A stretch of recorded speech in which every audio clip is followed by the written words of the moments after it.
Welcome to Good Morning Hospitality, your one-stop shop for the latest news, noteworthy trends, and thought-provoking discussions across the industry.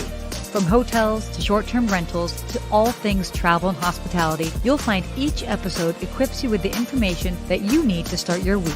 Join us on Good Morning Hospitality every Wednesday, wherever you get your podcasts.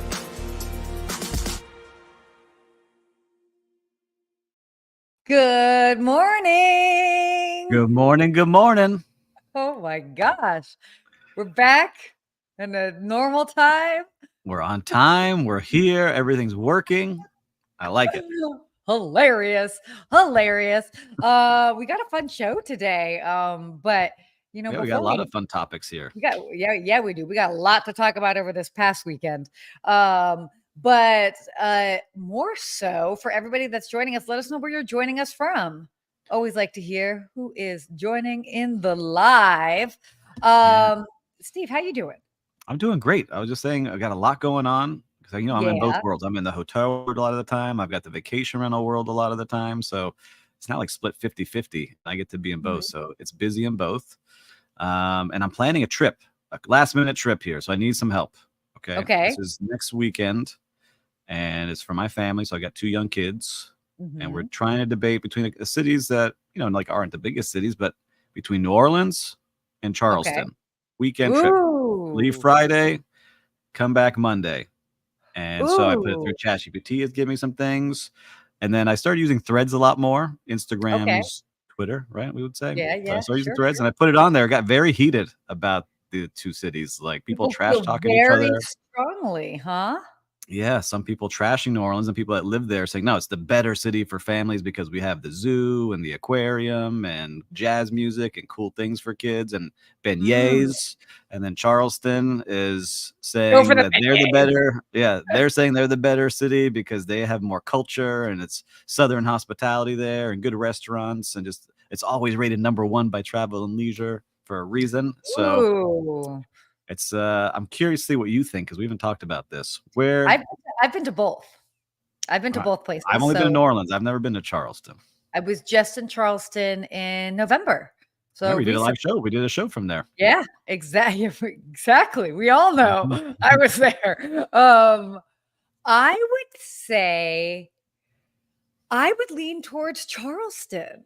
I think that it's just a little bit more family friendly. Not to say that New Orleans couldn't be that. You obviously seek that out. I feel like maybe when your kids are a little bit older, that could be appropriate. Because it, there is a, wild side to New Orleans. So, which is kind of like part of it. And I was just trying to think, even like the temperature wise, it's super hot. And I know it's warm, obviously, where you guys are now, but I've been training in Miami. We're trained. We're ready. We have heat advisories every day. New Orleans heat, though. Oof. I was there in the summertime, and I was just, yeah. But also Charleston is going to be super warm too. So that's why I was trying to see if there's. All right. I think it might be Charleston. What do you all say out there? New Orleans or Charleston? Let us know your vote. Who is our friend in Charleston? I may have to just say hello when I start looking at Carlo. You are definitely going to have to go say hi to Carlo at the Spectator Hotel. I think that I am leaning to Charleston more and more because I haven't been. My kids have never been to either because they're young. They have a really great food scene. Super cool food scene. It just, you can ride bikes everywhere. Again, not to say that there aren't cool things to do in New Orleans, but because New Orleans does have some cool museums. But I feel maybe in the next 2 years you could do that with them. We can always do it. They're all close from Miami. They're about all an hour and a half flight, so we're good. So all an hour and a half versus me being over here on the West Coast. On the West Coast, you have a lot of cool stuff there. Oh yeah, we were talking about Denver. So Will Slicker's in the back. My daughter wants to see snow. She's like, "Where is there the most snow?" So Denver might be something in the winter. We come over. Yeah, I was about to say. I was like, maybe not now. Not now, but in the winter. For snow. Anyhow, I appreciate you all helping me plan my trip. Yeah. I will keep you all updated. If you want to join on Threads and see the intense conversation, you can follow me over there too. It's been a fun little community being built over there. I love that. Interesting. Look at you dabbling in the whole Threads world. Oh goodness, that was a good over there. Oh yeah. No, well, it's cool to just see like people like really get into the hype. Actually, we're going to talk about a topic a little bit later today that I even just posted about in a story yesterday. And man, did people have comments for me, but it was more like my DMs, which got a little bit exhausting. I was like, oh, can you do this in a public forum Yes, so the please. other people can respond to my behalf? Like, it's crazy. Well, why don't we go ahead and dive into our topics? You Let's do it. down? I'm down. Okay. Let's do it. Cool. So this is kind of big news in the world of Hyatt. We love our friends over at Hyatt. They're sort of in advanced talks to acquire Standard Hotels. I love this because I don't know how many people know this, but the original Standard Hotel is probably like no joke, 5 blocks that Oh yeah. direction from Cool. where I live, which is no longer Standard. It's might reopen as a public hotel, whatever. But it was like the first iconic location, and so it's so interesting when you have the first location. You're like, okay, what's going on with the brand? Like, it is a brand. People are familiar with it. So I love that it looks like Standard is getting pretty close to buying. I mean, Hyatt is getting pretty close to buying Standard because it's a fun brand and it should continue to be out there. Yeah, I Um, love the brand. Like just like how it's close to you. It's a mile and a half for me, the Miami Beach one. I yeah, jog and walk over there. It's probably the best view out of any hotel yeah. in the city because there's not many waterfront restaurants in the city, which is crazy. So it's like a Oh, place that I love going to. And it's a really popular, but you're right. It's just kind of, it reminds me of like the brand, the Viceroy. Like I used to work for Viceroy, great mhm. brand. It kind of died Yeah, off a little bit, just couldn't get going anymore. yeah. And I think now that Highgate owns it, they're putting money behind it and they're growing that Mhm. brand. And now they're making the residences again. And Standard has their residences being built here in Miami too, as their Oh, first okay. venture into residences. But Oh my gosh. I think it's a brand that should spread. It's fun. It's a cool brand. I love the vibe of the place. Well, it's interesting as you're kind of like talking about that, and then you even briefly talked about like Viceroy.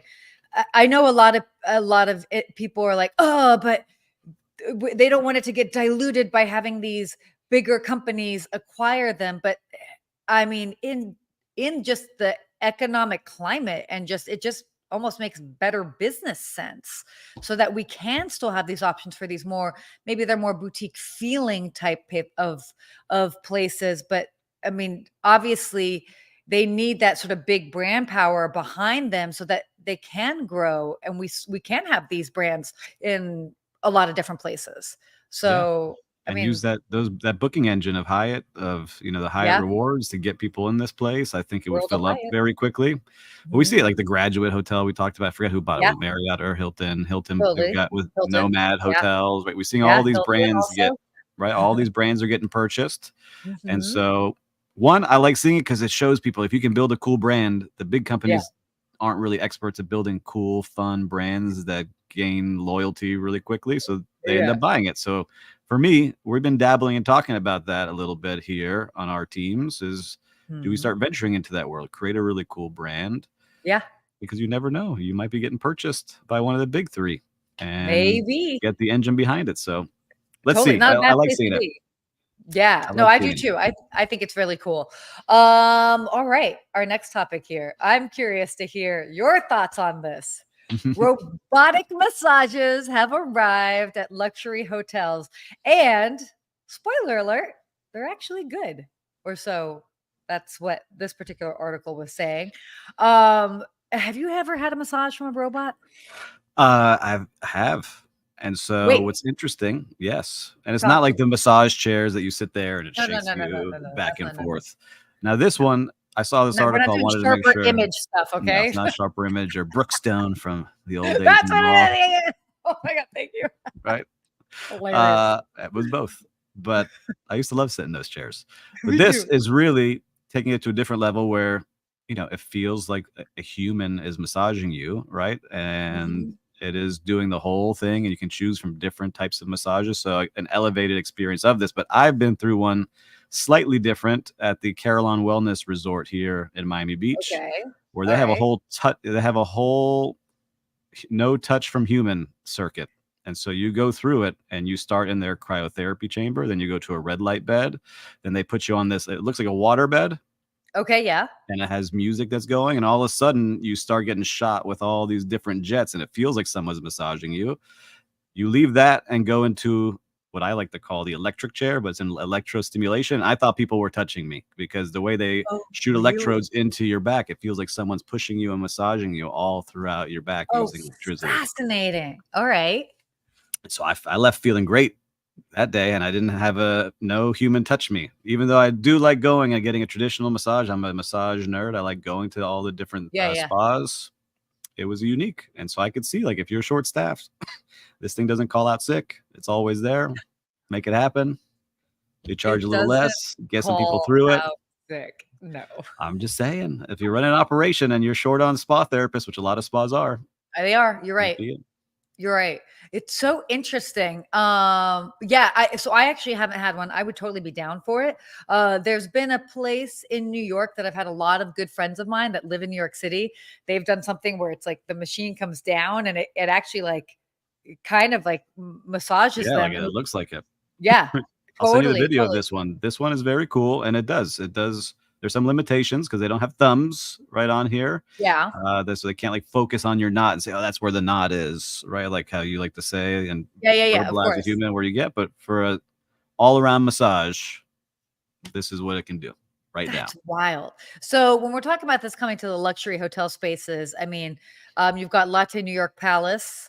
They're going to be the first hospitality partner for the brand Ascape, I guess is how you Mhm. pronounce that. But they're also are going to be exploring Equinox locations. Makes sense. And it's cool. It's cool to see because yeah, I mean, I think a lot of it will just look. It's a different option. You're always going to have some people that prefer like traditional massages, of course, but then, I mean, why not explore? I would certainly try it if it was at a spa where I go to normally, or even if I was on a trip, I would totally try it. So Yeah, what was cool is the before and after what I went through. Like, it mhm, wasn't just like me walking around through like the hallways. It was like very set up. Like yeah, someone came over, how would ask me my preferences, got me tea, got me some snacks, had the slippers and the robe, the whole vibe with the spa yeah, feeling. It wasn't like going through machines. What does Jim say? Sounds like something similar to a car wash experience, except for I'm dying. humans. I'm dying. I love it. Love it. Yeah, a little bit, but you're taken on a journey. Someone's taking you through a journey. So, but they're not touching you. It's the machines Take doing me through the journey. it. Take me. I love this. Yeah, It's so fun. let's see. I'm curious to see where it starts popping up, and if it can be at a little bit of a different price point, maybe it makes it more accessible for people. Because sometimes going to spa can cost a good amount of money when you're going. Yeah, no, that's very true, especially like hotel spas. I mean, it definitely you're paying a premium for it. Yeah, So, yeah, that'll be interesting to see. you walk I into love Massage Envy, and here you go. I Massage know. Envy. I'm just dying at Jim's comment about saying it sounds like a car wash experience. Like I could see that. Yeah. All right. No hand wash here. Anyway. Moving on to our next topic here, talking about I'm saying he's our good friend. Like I'm best friends with him because I love this guy, Jose Andres. His group is expanding into more hotel restaurants. And there's even rumors of that they might be eyeing a standalone hotel brand. I love Jose Andres. I love his restaurants. Yep. It's so awesome to see what he's doing all over the place. And I think this is really cool. I mean, they've changed the game. I mean, I remember when he first came, at least to the LA area, and he at the SLS hotel, and he had Bazaar, Mm-hmm. such a fun dining experience. I mean, he really changed just by that restaurant alone. That was a big splash in the LA dining scene. So I'm loving seeing this. What are your thoughts on that? I know you're a fan. I'm a big fan of Jose Andres and the JAG group, the Jose Andres Group. Yeah. I like their restaurants. I've been lucky enough to be in Miami where he's opened a ton of restaurants. We talked about it Yes. last week where I ate at Yeah. Zatina at the Ritz-Carlton, which Yes. was very So good. good. And I do miss the Bazaar. They used to be at the SLS, but it's no longer there. There's rumors that know. it may reappear on South Beach soon. Ooh. But this is what I do like about this. I think Chef Nobu has done this very well because I worked for that group. Nobu Okay. restaurants, very Yeah. popular. We're putting their restaurants inside of hotels and then created their own hotel brand, the Nobu Hotel brand. And so I could see Jose Andres doing this very well, because then you control the whole experience, right? That's the Yeah. one thing that happens when you have things that are outsourced, whether you're a restaurant in a hotel that you don't control, or the vice versa, you have the hotel, you don't control the restaurant. The whole flow gets a little messed up because you can't do everything you want. So I would love to see Jose Andres create his brand, because I could see it being bright, airy, fun vibes for what they've got Funky, going bright on there. colors. Yeah. Yeah, just like his personality, with a cool mini bar of different like tins that he would have, because he likes having all like the seafood and stuff in tins you could have in the room. I would love to see what he would get creative with. But he would do really well. I think if they can find the right place and set it up, and maybe even have a part of it tied to central kitchen, where every time you dine in the restaurants, central kitchen gets a little piece of it. That'd be great. Helps humanitarian. Yep. Listen, we're ready to go, Jose Andres. Our team can help you put this together. Jose, Let's go. you got two big fans over here. Actually, by the way, he's going to be the keynote speaker at the hospitality show later this year. So for those that are considering going to the big hospitality show that's going to be happening in San Antonio, Jose Andres is the keynote speaker. So super exciting. He always has great. To go. I'm not signed up for maybe you have to go. Aren't you on the board or something? Yeah, I am on the board. That's why. All right, Sarah. We're going to talk backstage. Let's go. I mean, I'm just saying, I might know some people. Anyway, but definitely put the hospitality show on your radar. But what I also like about it is, we all know hotel restaurants are tricky, and I know that Steve, you know this more than others, but they're tricky because it's like, on one hand, you need to be able to provide for the hotel guests, and so there's a sort of like for lack of a better way of saying it, more of like a basic minimum that you need to be able to offer. But what makes a restaurant so fun is when they can do more creative things and like play with the menu and make it more of an experience. And so what's great with the José Andrés Group is that they do try to have like a larger holistic approach to their restaurants, even though they happen to be in hotels. So, I mean, I like that they're laying the groundwork for a hotel brand. So it's smart. Yeah, I love it. Look, as long as you get breakfast for everybody, that's what matters. And you can have some nice touches there. You need to make sure breakfast starts off good in a hotel, but everything else I say is free game, because people have a lot of choices to go places. And if you have a marketplace, even better. You could do some easy, basic stuff in the marketplace and put your twist. But dinner, lunch, I say go for it. Whatever you want to create, go for it. I'm into it for sure. For sure. Okay, let's talk travel. Let's do it. I'm curious to see how many crazy stories you have. I certainly do. So for anybody that was not living under a rock, or I don't know, doing whatever, maybe you did a social media, cleanse over the weekend, and you might have missed finding out the big news in travel. There was basically a global tech outage that happened.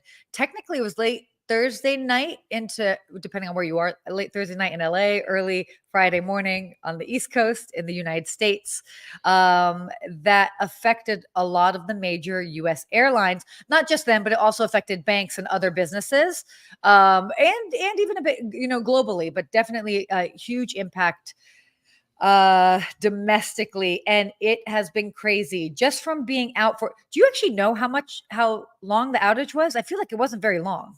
Well, I mean, it was out because you had to get your hands on computers. So that was out as long as your IT person couldn't fix it, right? It wasn't something. Oh, that's what it was. So that's why it was so hard, was you had to actually have a physical person reboot computers a certain way to get it back up and running. So that was what made it the biggest challenge. It wasn't just like, oh, let me push it through again. That's why everything shut down. For sure, which was crazy. So, so for anybody that was traveling between Friday and maybe even still to today, it has been utter chaos at the airports. I mean, it's wild. And what was nuts is that even still yesterday, we'll see how today is. I'm flying out tomorrow with Delta, who has always notoriously been like the big best brands, as a lot of people say. Obviously people have preferences, but they've always, been highly regarded. They've been struggling the most, which is wild. And they're going to have to pay some fines.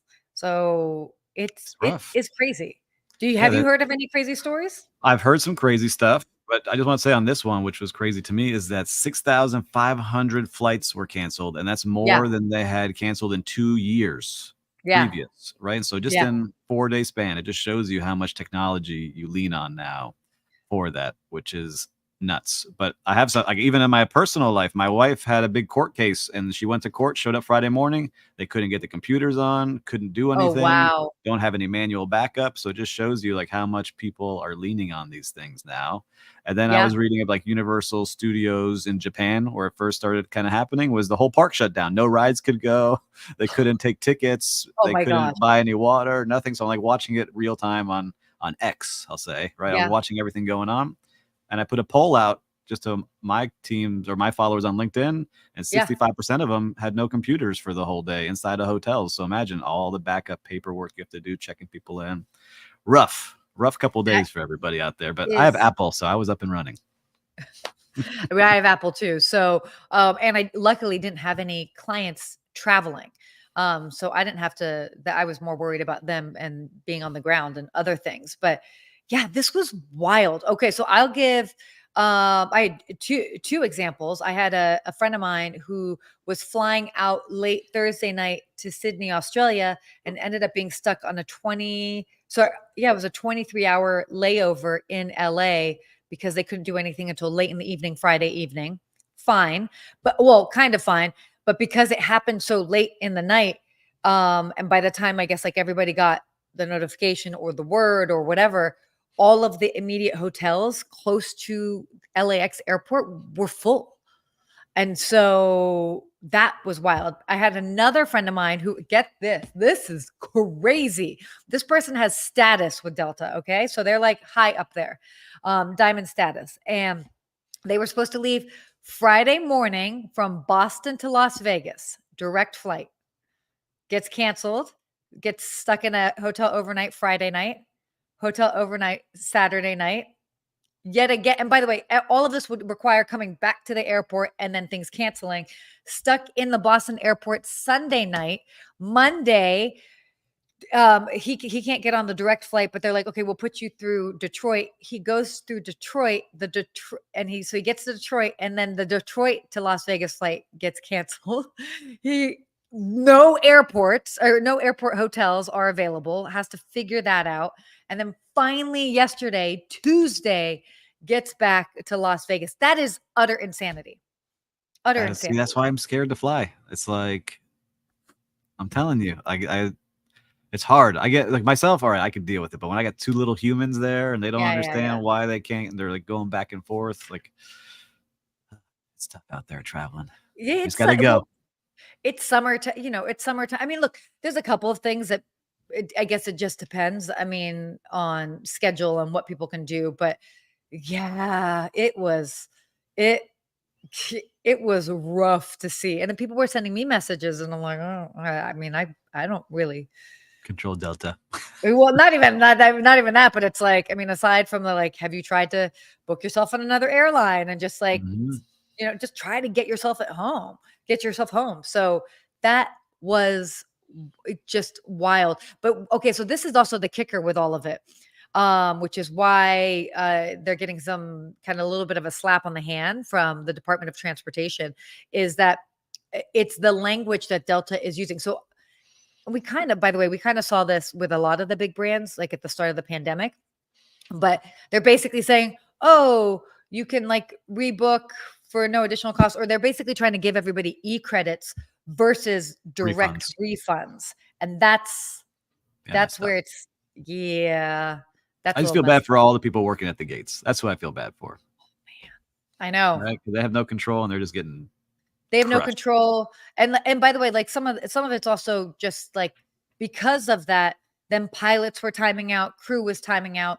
So a lot of these cases, the flight was ready. They might have had pilots, but then they only had 2 out of the 4 required flight attendants, or they only had 1 pilot and they needed 2, whatever it is. Like, oh my gosh, how wild is that?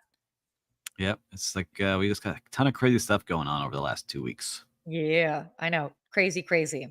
Okay, you ready to talk about Yeah, I like this Venice? one. I'm excited about this one. But I actually think this is great, and I'll tell you about the comments that I got in my DMs about this. So, we talked about this a couple months ago. So, Venice was going to do a sort of Venice, Italy. By the way, it was going to do a pilot program where, for over 29 days, basically between April 25th and July 14th, their highest visited days, they were going to impose a visitation tax. So it's just €5, a tourist tax, and for specifically for day trippers, because Venice obviously is a big destination for a lot of cruise lines, all that. So just on those days where it's just super busy, they would do this tourist tax, and in that amount of time, they were basically able to. What was it? They raised $762,000 from That's what they this. expected. They expected to Oh, do wait, that, that's what they expected. Yes, and they did and then so sorry about that. 2.64 million. Yeah. That's right. That's right. Thank you. Sorry about that. So which is wild, Hmm. but also huge. What are your thoughts on this? I love it. One, because look, the city is sinking. We see it always on social media, and they need tools to be able to battle against that. But to raise $2 million in 30 days, you just put that over the year, you get $24 million to improve the city and improve tourism, and just to enhance where the people are actually living. I think is great. Yeah. I would love to see that in places where all the people are freaking out about over tourism. Like, we were talking about Barcelona shooting people with water guns, a couple Yeah, weeks yeah, yeah. ago. Like, I think this is good ways to do it. Like, I don't know about every city, but there are tourism taxes in, Yeah, popular cities. Like when you check into a hotel, there's a tourism tax of a couple pennies that the city collects here and other totally. places. But I like this. And I think that if they use this the right way, it will be beneficial. It's when all of the corruption starts popping in, like, oh, 2.64 million. How do I get my hands on that? Right. Yeah. That's where I think things can get out of control pretty quickly. But I would I, love to see, like Jim just talked about, we just talked about Spain. I think this would be good for a lot of the big cities, Paris, Barcelona, let's say London. I don't know about New York City, but I'm just saying that it's a way to control things, especially smaller yeah. places that have an influx of people. I wouldn't say places like New York City. Again, I think it's more of like the smaller second tier cities or third tier cities. And I say that I I give the tiers with love.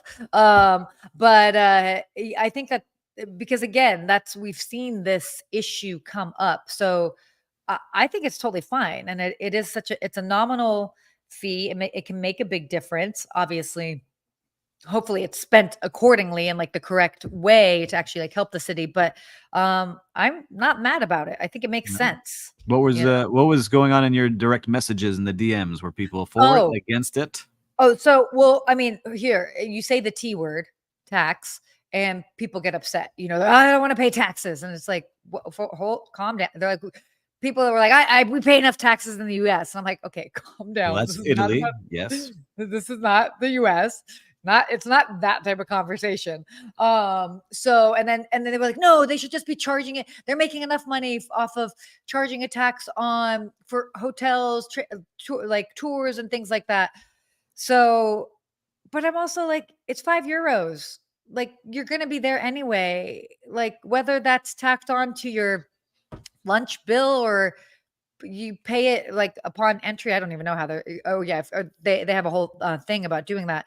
But I don't know. It's like it doesn't bother me. I mean, Yeah. If they could beautify things using that money, I think that's the part I would like to see. Right. Just like we pay to get into national sure. parks here to maintain the national parks, I think that we can continue doing that with some of these places around the globe that are really important to history and culture. I mean, I think about like, I mean, I've had to pay an additional fee to go to India. I think even to go into Argentina, like at different times, like they might not be requiring it now, but I've had to do this over the years. Like, even different other countries. Oh my gosh, I don't remember if it was Malaysia, um, or Indonesia, but again, like, fine. It's like it's That's part of the what you do. cost. It's the cost of doing business. Like, it's I the like cost it. of leaving Let's your stay house. on top of them. We're going to stay on top of them. Make sure they're I like spending it. it the right way. Yeah. No, perfect. Love this. All right. Let's get into that real-time recap. What have you seen out there in the live streets of hospitality? All right. I've got one that might sound a little crazy here. Okay, Okay. okay, bring it. But We this like happened crazy. this weekend. I went to we won't trash the restaurant. We went to a restaurant. We sat Uh-oh. down, my family and I. We couldn't get service. We sat there for 21 minutes. And I said, I looked at my wife because like, we got to stand up and get out of here because we wanted to go do something after dinner. Oof, And oof. so we walked out. I just looked around, and right across from that restaurant was the Cheesecake Factory, which I have not been into for probably 10 years. Dude, that Okay. menu is wild. Okay, keep going. Went into Cheesecake Factory, greeted right away with a smile, had a choice of where to sit, sat us down. Server Perfect. came in within 30 seconds and greeted the table, got Great. us our drinks, did a great job upselling, got my Uh-huh. kids their food first, put it in first, then made suggestions to all of us on the things that we would like to eat. I ordered some food off their Skinnylicious menu, had Very my glass tasty. of wine delivered prior to my meal arriving. When Okay. my meal arrived, offered a refill to everyone at the table, finished the meal, checked in on us, and they asked a question which I liked was, how are the flavors today? Are you enjoying the flavors of your meals? And went through each plate. That's And I was cool. like, I'm like, look, I'm like, where am I sitting? This is like a 4 and 5-star experience. And then upsold us some delicious cheesecake on the way home. And I felt good. And I was like, I looked at my wife. I was like, this is a little crazy, right? This is a chain restaurant. But I just felt leaving very happy. So I'm now going to write a little something to like, you go back and look at some of the chains because that person was trained so well. I would hire them at any 5-star hotel because they Yeah, hit every single point we would check on a Forbes rating. totally. So shout out to the Cheesecake Factory over at Dolphin Mall. Words that you never thought that you would say, but I will say this over the We always get like a bougie, like, oh, we got to talk about the fancy restaurants and the Michelin no, places no, and the hole in no. the wall. But this was something I was like, all right, I'll come back. Yeah. No, it's I love that, by the way, because, I don't know how many people I've known a lot of people over the years that have worked at the Cheesecake Factory. My wife too. Uh, She was bragging yeah, about it. She's like, we trained for 2 weeks before we could get on the floor. their training is insane. I mean, Yeah. first of all, that menu is wild. Like, that Yeah, it's a menu big is like menu. It's a little bit it's a big. big but it's so funny because I actually ate at Cheesecake Factory the last time I was on the East Coast visiting my mom, it was like, "You wanna go to the Cheesecake Factory?" I'm like, Yeah, I see "Sure." Jem. Good for you, Steve. Love the Cheesecake Factory. I'm telling you, I'm look, I'm gonna write something about it because not it's like people are gonna hate on like, oh, you're writing about the Olive Garden. I was like, I don't know. I had a great experience. The food was good. I didn't leave like with heartburn or my stomach hurting. Like it was good. Oh my gosh. No, that's crazy. That is correct. I love that. So my hospitality, or my real-time recap was different.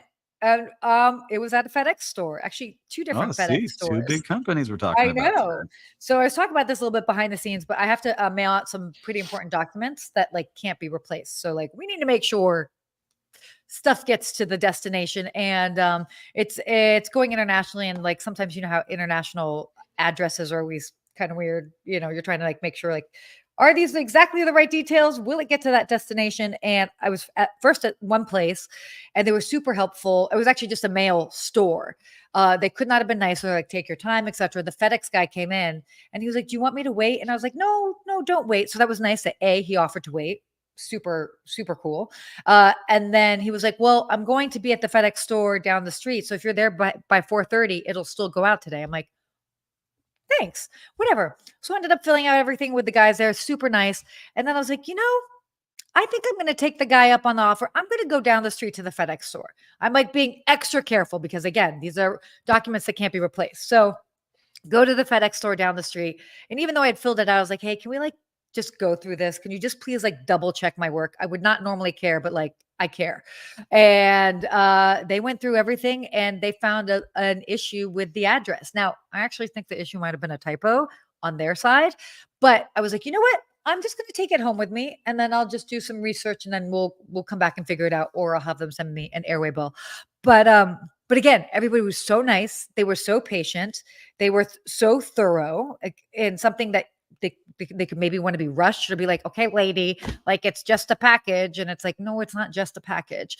Important. So yeah. So it's super simple, but like from the mail store to the FedEx, they were just patient, calm, willing to wait. Bumped into that FedEx guy again. I was like, hey, I'm following you, like we're having a laugh. So it just made that experience so pleasant because I was definitely stressed about it. So, hey, we love it when you have that good feeling of hospitality, and the FedEx store out of all places. Listen, talk about Cheesecake Factory and the FedEx store today, stepping up their games. Woo! It's good though. I mean, but what does it come down to? It's the human aspect. So whoever we happen to be interacting with, they are genuinely caring about making sure that we have a good time, whether it's our meal, paying attention to a family dining, to somebody that's you can see is a little bit nervous about sending a package. So it all comes down to the human element. Well, and it goes right into our quote today, our hospitality quote. Please lead us on. Where quality is never an accident. It's always the result of an intelligent effort. Right. And I think that's what people were doing. They read the room. They saw what you needed at FedEx. They saw what I needed at Cheesecake Factory. And that's why we got quality service, because they put in the intelligent effort. I like that quote. I love that. I do too. I thought that was cool. I was trying to remember if we had done it before, but I didn't think so. So I was like, and even if we did, it was so good, it would be worth again to cover. So, wow, that is our show. Covered a lot today. Whoo, I feel like a year just went by just in the past 37 minutes. You're kidding. Well, listen, I love all the stuff we talked about today. I got to try a robot massage out. I feel like I need it. My shoulders are a little tight today. Yeah, I like that idea. And it'd be creepy if someone just came across a robot and just started to... But I will let you all know what we choose. I appreciate the comments that came through. Charleston versus New Orleans. I think Charleston might be the winner. So I'll let you know once I book. Yeah, let us know. That'll be fun. And definitely, will you do the show from there, or will we take the show off? Zero chance. No, I'll be there. I'll be back Friday to Monday. Oh, you're like zero chance. Whoa. Kids flying around in the background. Yeah, things will get thrown. Fun. Are you kidding me? Like this is a family show, Steve. Okay. Family show. Thanks, Jim. Thanks for watching. Yeah. Thanks, by the way, for everybody that joined, commented on the live. I'll be flying Delta tomorrow, so wish me luck. Good luck. But until next week, right? See ya. Bye.